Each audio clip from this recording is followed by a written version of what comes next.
فضیلت سورہ زلزال کے بارے میں رسول خدا صلی اللہ علیہ وآلہ وسلم نے ارشاد فرمایا کہ جو کوئی سورہ زلزال کی 4 مرتبہ تلاوت کرتا ہے گویا اس نے پورے قرآن کی تلاوت کی ہو۔ اسی طرح امام جعفر صادق علیہ السلام نے ارشاد فرمایا کہ سورہ زلزال کی تلاوت میں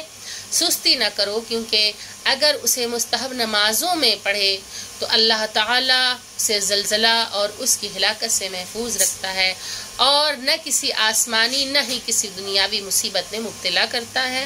اور جب ایسا شخص مرتا ہے تو اسے بہشت میں جانے کا حکم کرتا ہے، اور اللہ تعالیٰ اس سے کہتا ہے کہ اے میرے بندے، میں نے اپنے بہشت کو تمہارے لیے مباح قرار دیا ہے، جہاں بھی چاہو وہاں جا کر زندگی گزارو،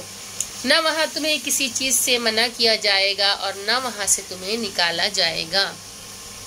اسی طرح ایک اور حدیث میں امام جعفر صادق علیہ السلام نے ارشاد فرمایا کہ سورہ زلزال کی جو شخص تلاوت کرتا ہے، جب موت اس کی قریب آتی ہے، جب موت کا وقت ہوتا ہے، تو اللہ تعالیٰ کی جانب سے ایک فرشتہ اس کے سرہانے آ کر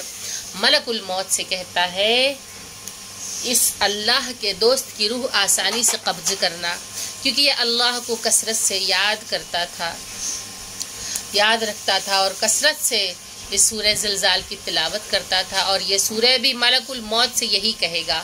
تو ملک الموت کہے گا کہ میرے رب نے مجھے حکم دیا ہے کہ میں اس کی بات سنوں اور اس کی اطاعت کروں اور اس کی روح کو قبض نہ کروں مگر جس طریقے سے وہ مجھے حکم کرے، لہٰذا جس طرح مجھے حکم کرے گا میں اسی طرح اس کی روح قبض کروں گا، لہٰذا اس کی روح کے قبض کرنے تک وہ وہیں پہ رہے گا، اور جب اللہ تعالیٰ اس کی آنکھوں کے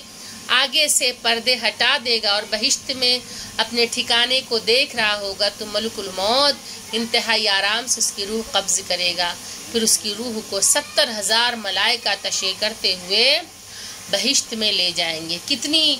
فضیلت ہے اس سورہ کی تلاوت کی کہ موت میں آسانی کے بارے میں مولا نے فرمایا ہے کہ اگر کوئی انسان اپنے سامنے اپنی جگہ دیکھ لے، اپنا ٹھکانہ دیکھ لے جنت میں، تو ظاہر سی بات ہے پھر اسے دنیا چھوڑ کے جانے کا تو بالکل بھی غم نہیں ہوگا اور آسانی سے اس کی روح بھی قبض ہو جائے گی۔